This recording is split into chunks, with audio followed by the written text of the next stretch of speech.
In 1982, social forestry program in Maharashtra was reoriented and strengthened with the formation of an independent department of horticulture and social forestry.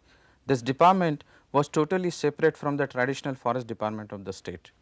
The new and growing organization of the social forestry received a push with the help of substantial financial assistance from USA till 1990 and later on by the government itself. Today, social forestry department has completed more than 15 years in the state. Just to make our viewers aware about the latest activities of the department in the state, we have invited one of the most eminent personalities from state social forestry department. Meet Mr. R.B. Sule, Hello. who is director and chief conservator of forest, Government of Maharashtra. During his long 34 years of service, he worked as a district and regional head in some of the environmentally sensitive areas of the state. He also worked as a joint secretary in the Secretariat of Government of Maharashtra. Mr. Sule, I am aware that your department has completed more than 15 years in the state. Still, I am curious to know the existence of your department in 1982. What was the need of formulating a new department of social forestry? See, over a period of overuse of the forest resources in the state and all over the country as such, a need was felt to revise the forest resources, to revamp the department, and in fact to make the forest more public oriented also. That was the need felt. And the National Commission on Agriculture in their report of 1976 suggested a two-pronged approach for achieving this end. On one side they wanted the forest department to be strengthened, and on the other side they wanted a new organization like say social forestry to be created. In 1976 actually social forestry program which the NCA perhaps wanted to have was of four different types. They first wanted to have the farm forestry program, wherein they wanted the farmers to plant trees on the bunds of their farms, in the backyards of their houses, on the westlands possessed by them and all that. That kind was that program was supposed to be the farm forestry program. On the other front, they also wanted the degraded areas to be reforested. The community lands which are close to habitations are generally deprived of all the timber and small timber, say fuel wood also. Like gairans. Yeah, like gairans or community lands which are very close to, say, panchayat lands which are very close to communities, villages. And even then, see, the root stock is there in the soil. Such areas are revised only just by protection also. And ultimately, the village communities benefited by revisement of such areas. On the third kind of work which they wanted us to take was the linear plantations as they call, say roadside plantations, avenue plantations, canal side plantations and all such kinds. And also the entertainment forestry or the such type of program also was proposed under the social forestry aspect. In 1982, the USAID social forestry project was launched in Maharashtra. So, Yeah. what were the objectives of the project and how did you achieve these objectives?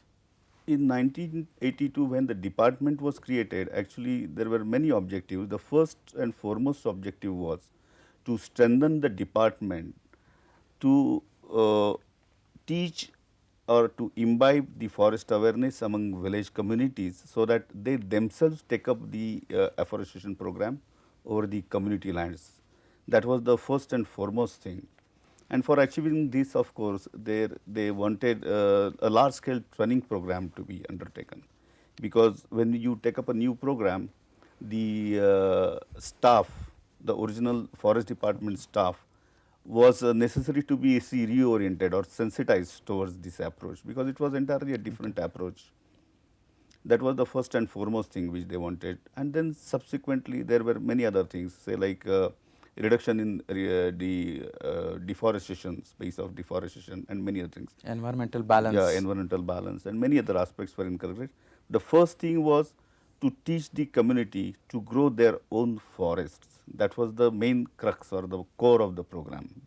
So, a lot of motivation and extension Yes, activities were taken actually, up. in fact, a large scale training program was undertaken. Almost around 1 lakh of people were trained. Of that, around say 1 lakh and 15,000 were the real grassroots level workers or the village level workers, which were trained during the span of 1982 to 1990. That was a great achievement. And all the other, see the even around 50,000, 60,000 of the district level workers, the regional level workers and the officers, the NGOs, and also at the some of the higher officers also were trained abroad. And this training program was very useful. In fact, when the USAID program and the see it ended in 1990, they had the the Directorate of Economics and Statistics of the state government, as well as the USAID, the evaluation team which had visited us, they had commended our efforts. They have said that in a short span of 10 years, the Maharashtra state had achieved great results in sensitizing the people. And each village, perhaps they had said that almost 90% of the villagers knew the need of afforestation or the need or they understood the need of why the trees are necessary. And that kind of a remark they had made, that was commendable. And what is the extent of Westland tackled by plantation or? See, actually, what I would term it, the physical achievement itself is cannot be compared. See, we have large stretches of westlands, but even then, around 4,300 villages and approximately 75,000 hectares were covered under these programs, and community assets were created on the lands which were close to the villages. Even now, you can, if you go across the state of Maharashtra, at many places near the villages, you will find these small grooves, small wood lots created by the social forest department. Trees standing on the Trees fields of the standing on farmer. fields of farmers. Right. So, after the completion of social forestry project in 1990, what was the source of funding for social forestry and what activities were taken? Actually, during that short span of say 2-3 years, we had our own annual programs also. Even now we have our annual programs, but we are lucky to have the World Bank aided Maharashtra Forestry Project, which came into being in May 1992, and we have now the planned programs of the state government, and we also have the Maharashtra Forestry Project aided by the World Bank, and there are also some programs therein also. But in 1992, again social forestry department was attached to the water conservation department of the state. Was there any substantial change in the past objectives of the department later on? No, in fact, see that need was a new department was created, of water conservation department was created, and the motive behind creating that department was little different. Main emphasis was given to see stopping of the water, as they call it, or see more and more water should percolate see in the earth, and then only it will revoice the streams, the rivers, and also the wells and all that kind. So, for achieving this, they had pulled together 4 different departments and put them in the water conservation department. And the reach to bottom approach in soil conservation programs was necessary to be achieved to achieve this particular end of massive water conservation.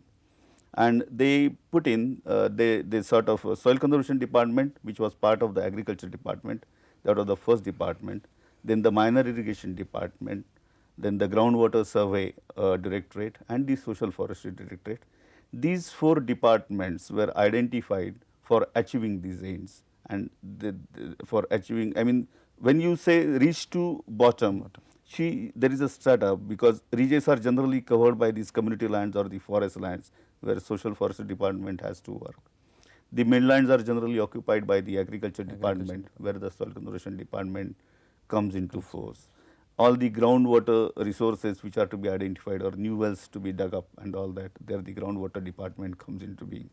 And all the rivulets or the streams which ultimately see, I mean the watershed and all the water which flows into the water, the rivulets, where that stopped, they are the minor irrigation department. So, all these 4 departments were put together, and village approach was taken in achieving this. The village as a unit was necessary to be tackled. Integrated approach was Integrated taken. approach, all 4 departments working together. So, there was an acute scarcity of water in some of the villages. Yeah, And yeah. with this program, to some extent, I think you Positively, solved positively. the Because problem of the of water. integrated approach, all the 4 departments will always plan out their own things in a village, and they'll try to achieve all those objectives which they want to be achieved in that village. That kind of an approach was there. Our National Forest Policy in 1988 emphasizes participation of people in protection and development of our forests. Yeah. Will you please tell us about some of the ongoing schemes of the social forestry to involve the people actively? So, in fact, what I would say is that all our schemes, the plan schemes or the other schemes which we implement, execute in the field, have these kind of an approach. I mean, the people's participation. See, before I go with the actual people's participatory programs, we are also having other programs, of the, as I said earlier, the state plan programs, wherein we undertake plantations over the private wastelands, we undertake plantations over the community wastelands, we also afforest the sea coast, the sea and the shorelines. We have also undertaken plantations to some extent along the roads, but that is a very small component. A major program is our nursery program, and perhaps you must have heard about our Kisan Ropawatika program, wherein we give around 15 paise component each plant we give as towards material cost to the beneficiary or to the farmer who undertakes to take up our nurseries. Polythene bags and seeds, Polythene bags and seeds and the like are supplied to him. He, with his own labor and the water from his resources, he raises the nursery, and in this period now, this July and August, 50% of the stock we buy back at a guaranteed price, and rest of the 50% is free to distribute to others. There also the people's participation, you can say, is always present. So, as I said earlier, in all our programs, this people's participation is a must, is a thing which is necessary always, because without their participation, none of our programs could be successful. But in the beginning, the social forestry department was criticized for taking monospecies plantations. What is your opinion? Actually, that kind of a thinking is not correct, I would say. What is necessary is a tree and not a particular species, and where nothing grew before and only wastelands and strewn stones are there.